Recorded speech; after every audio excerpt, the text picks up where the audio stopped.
Assalamualaikum warahmatullahi wabarakatuh. Rahayu, Sagung Dumadi. Kembali lagi di channel Babat Nusantara.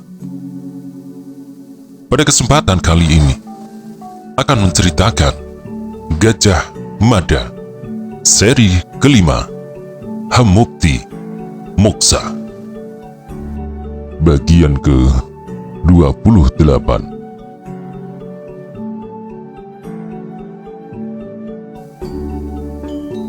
Suasana yang telah berubah menjadi mencekam itu menyebabkan mereka ingin segera minggat dari tempat itu. Aku tahu masih ada yang lain selain Desta Anggara. Ayo, kepada mereka yang merasa dirinya prajurit Majapahit, aku minta berkumpul bersama Desta Anggara. Cepat! Perintah Gajah Mada.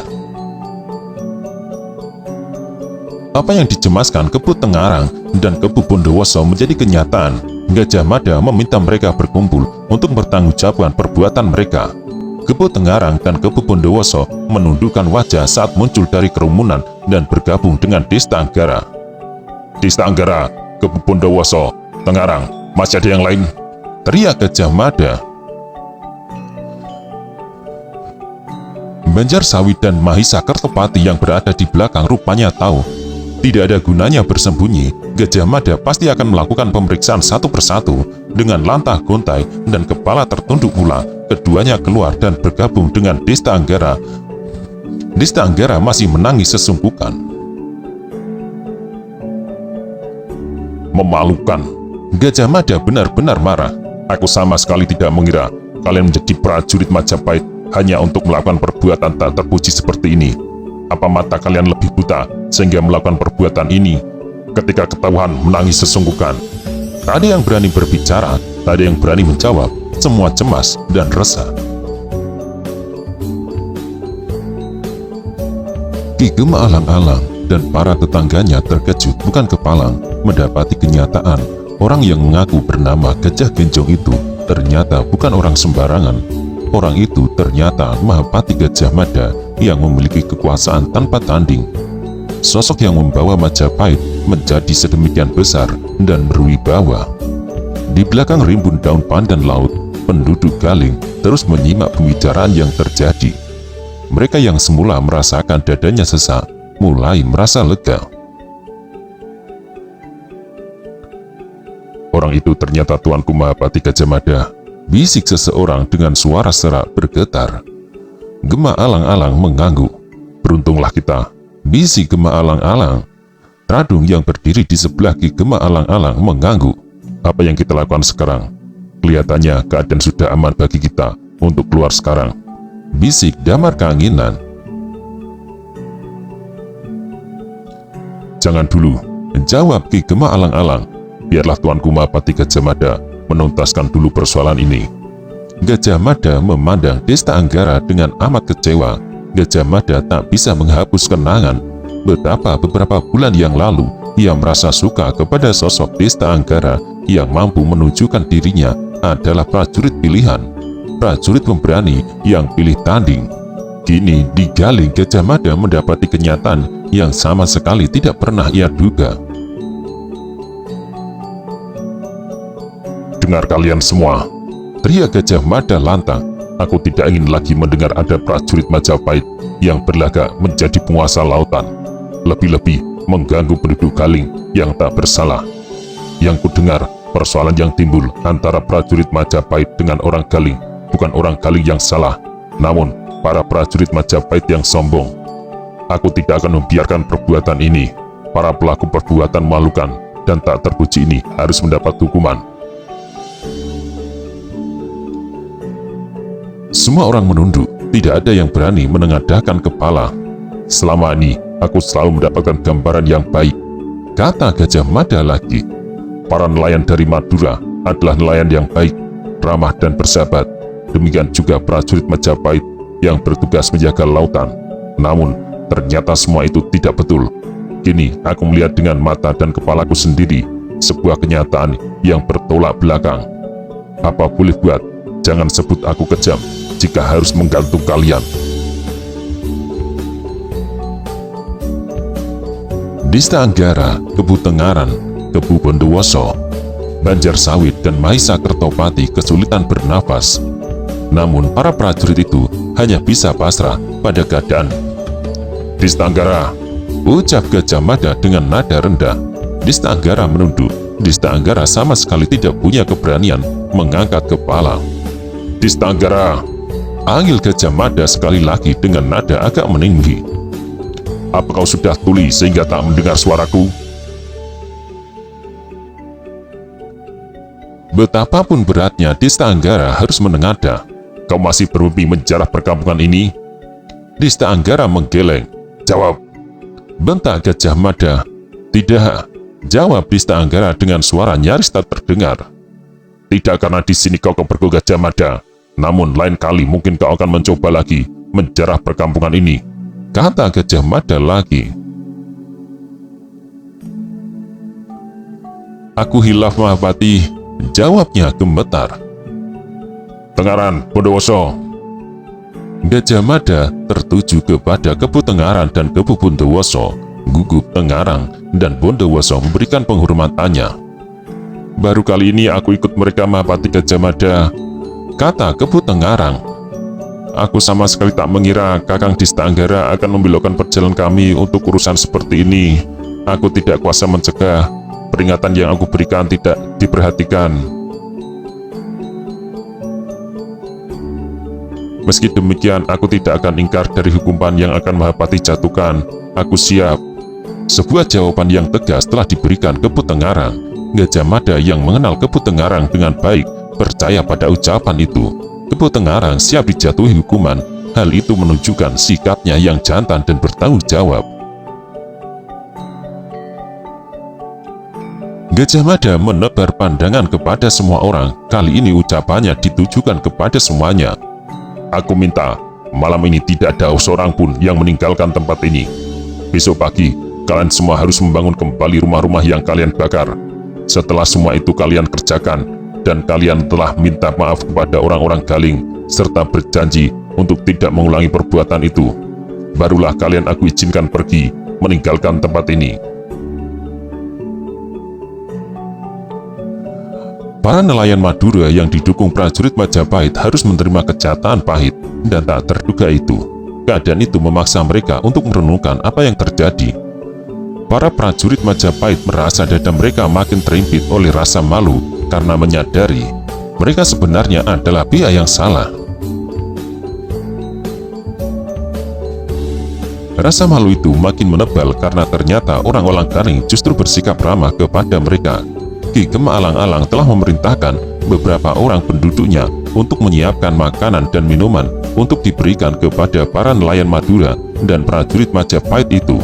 Sebenarnya di antara para nelayan dari Galing itu, ada yang masih menyimpan dendam karena salah seorang anggota keluarganya telah mati, menjadi korban dari pertikaian yang terjadi. Akan tetapi Ki Gema Alang-Alang mampu menenangkan hati mereka. Ki Gema Alang-Alang berpendapat, jika tidak dihari, dendam itu akan berkelanjutan, tiada habis-habisnya. Tidak harus menunggu esok, Gajah Mada mengubah keputusannya. Rumah-rumah yang dibakar itu harus dibangun kembali malam itu pula. Apa boleh buat, Dista Anggara harus menjalankan perintah itu dengan bersungguh-sungguh. Demikian juga dengan para nelayan dari Madura yang terlibat permusuhan dengan nelayan Galing. Tak seorang pun berani membantah apa yang dikehendaki Gajah Mada. Namun Kebu Tengaran dan Kebu Bondowoso justru merasa bersyukur karena memperoleh hukuman yang begitu ringan. Seharusnya dengan jenis kesalahan yang telah dilakukan, mereka harus mendekam dalam penjara sampai bertahun-tahun lamanya. Meski sudah cukup tua, Ki Gema Alang-Alang mampu bertindak cekatan dan bijak. Kesempatan itu segera dimanfaatkan untuk menghancurkan permasalahan yang selama ini timbul. Ketika orang-orang dari Madura sibuk membangun rumah dari pohon bambu yang tersedia berlimpah di tempat itu, Ki Gema Alang-Alang segera menjatuhkan perintah kepada para perempuan untuk memasak. Para lelaki diperintahkan untuk tidak tinggal diam. Mereka harus ikut membantu. Keramahan dan ketulusan hati yang demikian menyebabkan para nelayan dari Madura menjadi malu. Para prajurit Majapahit yang terlibat dalam pertikaian itu pun merasa tak tahu harus kemana menyembunyikan wajah mereka. Dengan wibawa yang sangat besar, Gajah Mada melangkah mondar-mandir, melihat secara langsung bagaimana kerja besar itu dilakukan. "Tuan," sebuah suara dari belakang memaksa Gajah Mada menoleh. "Ya," balas Gajah Mada. Tradung yang bersebelahan dengan Damar Kanginan berdiri dengan sikap sangat santun. "Saya ingin memohon maaf, Tuan," kata Tradung.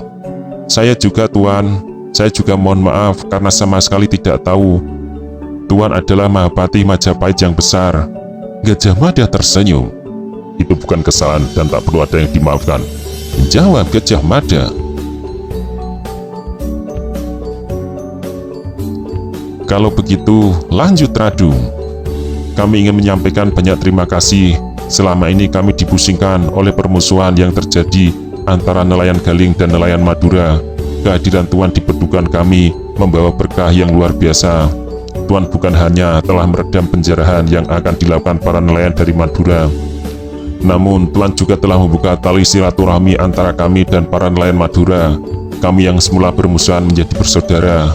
Lihatlah Tuan, sejak Tuan hadir, kami tidak dibayangi rasa cemas lagi. Kami tidak bermusuhan dengan orang Madura lagi. Bahkan muncul rasa bersaudara di antara kami." Gajah Mada mengerutkan dahi karena ada sesuatu yang mencuri perhatiannya. Akan tetapi belum diketahui secara benar apa sebenarnya. "Apa tadi kau bilang?" tanya Gajah Mada dengan sikap aneh.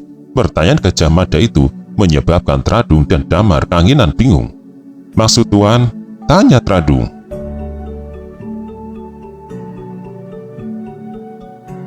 "Kau tadi menyebut apa? Membuka tali apa?"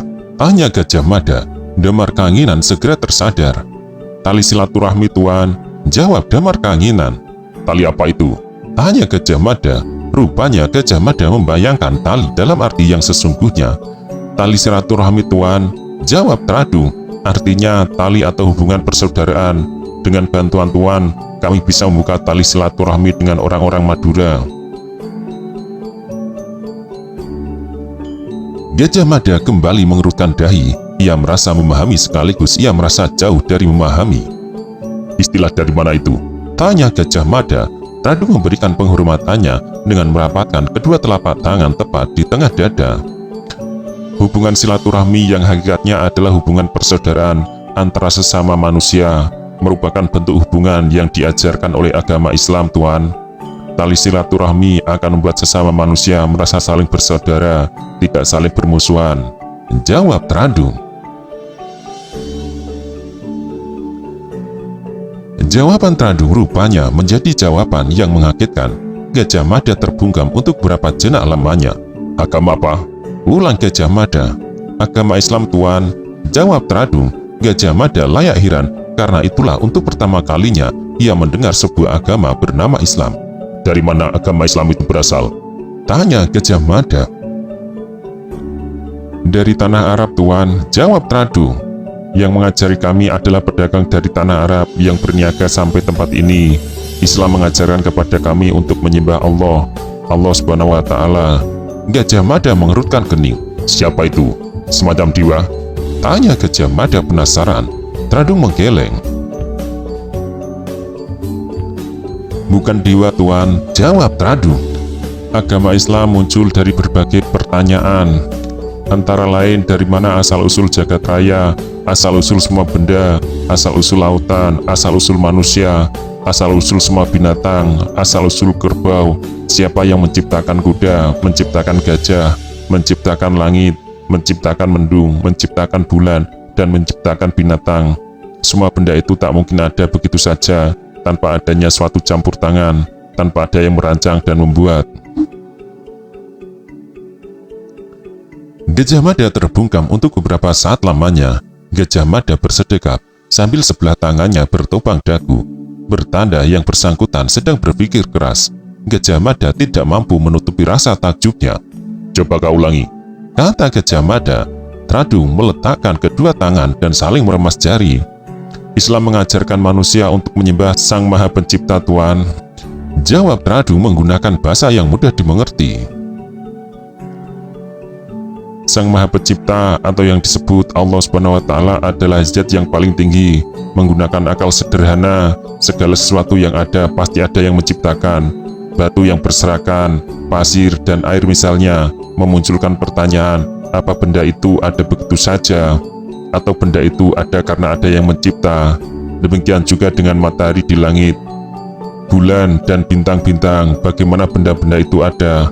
Apa benda itu ada begitu saja atau karena ada yang menciptakan? Gajah Mada menyimak penjelasan itu dengan penuh minat dan perhatian, sementara Tradung mencoba menguraikan dengan sangat hati-hati. Tradung sadar ia berhadapan dengan seseorang yang memiliki kekuasaan yang sangat tinggi, bahkan punya hak untuk menentukan apa agama Islam boleh hidup di Majapahit atau tidak. Lanjutkan, kata Gajah Mada. Tradung siap melanjutkan. Tangannya ngapur rancang. Demikian juga pertanyaan, siapa yang menciptakan manusia dan binatang? Bagaimana manusia dan binatang bisa ada? Mungkinkah para manusia dan binatang itu ada begitu saja? Jawabannya tidak mungkin. Manusia ada pasti karena ada yang membuat. Kalau hanya sebuah kebetulan, wujudnya pasti tidak berbentuk, tidak berhidung, tidak bermata, dan tidak bertelinga. Sang Maha Pencipta itulah yang disembah orang Islam, Tuan. Allah yang menciptakan matahari, Allah yang berada di balik adanya lautan, Allah yang berada di belakang berubahnya siang dan malam. Allah telah menurunkan petunjuknya yang mengatur kehidupan melalui kitab Al-Quran. Allah telah menunjuk seorang manusia yang lahir di tanah Arab yang bernama Muhammad sebagai Nabi. Tradung agak menahan nafas untuk mendapat kesan bahasa wajah macam apa yang tersirat di raut muka Gajah Mada. Tradung layak cemas tuturannya tentang agama baru yang dianutnya bisa membuat marah. Di Majapahit selama ini hanya dikenal dua agama, yaitu Siwa dan Buddha. Desir tajam menggertaki punggung Gajah Mada. Gajah Mada tertegun beberapa saat lamanya. Apa sebutan agama yang kau anut itu? Gajah Mada kembali bertanya. Islam, Tuan, jawab Tradung. Gajah Mada berdiri dengan bertolak pinggang yang memperhatikan kegiatan yang terus berlangsung. Ke arah kesibukan membangun kembali rumah-rumah penduduk perkampungan Galing yang sebagian hangus terbakar. Majapahit tidak sadar telah kemasukan agama baru, gumam Gajah Mada kepada diri sendiri. Gajah Mada berpendapat agama baru yang untuk pertama kalinya ia temukan jejaknya di pesisir pantai utara dan tidak mustahil telah menyebar ke sepanjang pantai Laut Jawa itu, bisa jadi merupakan awal dari sebuah kekuatan yang bisa menambahi beban Majapahit dalam menjaga keutuhannya. Gajah Mada melihat isi ajaran agama itu, meski ia rasakan masuk akal, bisa berbenturan dengan agama yang sudah ada yang telah diketahui luar dalamnya.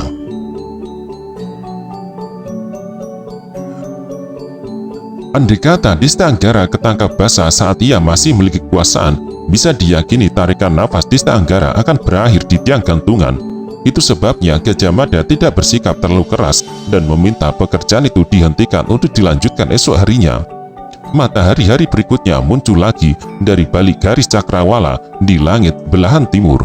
Ombak yang kemarin liar rupanya telah kembali pada keadaan semestinya yang tenang dan datar.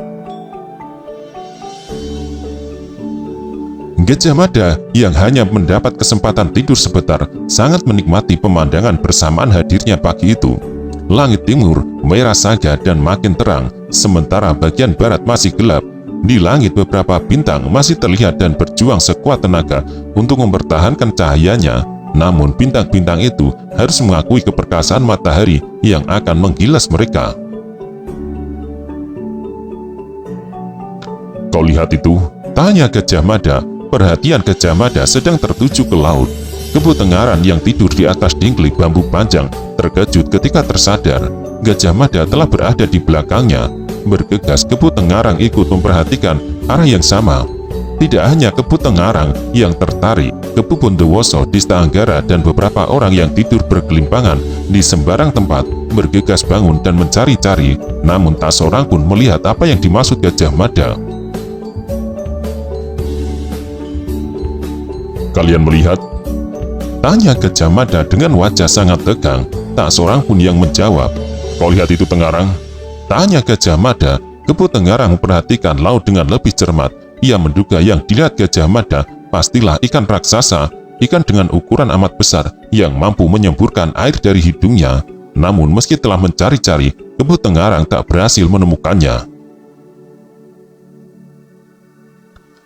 "Aku tak melihat apapun," jawab Kepu Tengarang. Gajah Mada tidak mengalihkan perhatiannya dari sebuah titik di tengah laut. Arah tatapan matanya menjadi acuan bagi yang lain untuk mengarahkan perhatian ke arah yang sama. Namun tak seorang pun menemukan sesuatu yang aneh. Gajah Mada yang tegang itu tiba-tiba tertawa. "Memang tidak ada apapun di sana," ucapnya. "Ayo kalian bangun semua. Tidak baik bangun kesiangan. Malu pada tuan rumah." Para prajurit Majapahit terkejut dan bingung. Namun dengan segera bingung itu berubah menjadi senyum kejut. Apa yang dikatakan Gajah Mada itu benar. Tuan rumah rupanya ada yang tidak tidur semalam suntuk karena ingin menempatkan diri menjadi tuan rumah yang baik. Bersamaan dengan terbitnya matahari, sarapan untuk para nelayan dari Madura dan prajurit Majapahit telah siap. Selesai sarapan, kerja keras itu pun berlanjut. Desta Anggara yang merasa dirinya lolos dari lubang jarum menebus kesalahannya dengan bekerja keras membabi buta. Di bawah kendali Desta Anggara, pembenahan rumah-rumah yang mereka rusak berlanjut. Namun ketika hari beranjak siang, Desta Anggara mendadak merasa kehilangan. "Mana dia?" bisik Desta Anggara. "Siapa?" balas Kepu Bondowoso. "Aku tidak melihat Mahamantri Mukya," bisik Desta Anggara. Kepu Bondowoso segera mengarahkan perhatiannya ke pohon kelapa gading tidak jauh dari rumah Tradung. Sebelumnya, kuda kekar milik Gajah Mada terikat di sana. Kini kuda itu tidak ada. "Mungkin melemaskan kaki," ucap Kepu Bondowoso. "Di mana Gajah Mada?" Di tapal batas arah timur perkampungan Gali, Gajah Mada melambaikan tangan dari atas kudanya yang bergerak perlahan. Tradung membalas lampian tangan itu dengan perasaan kehilangan.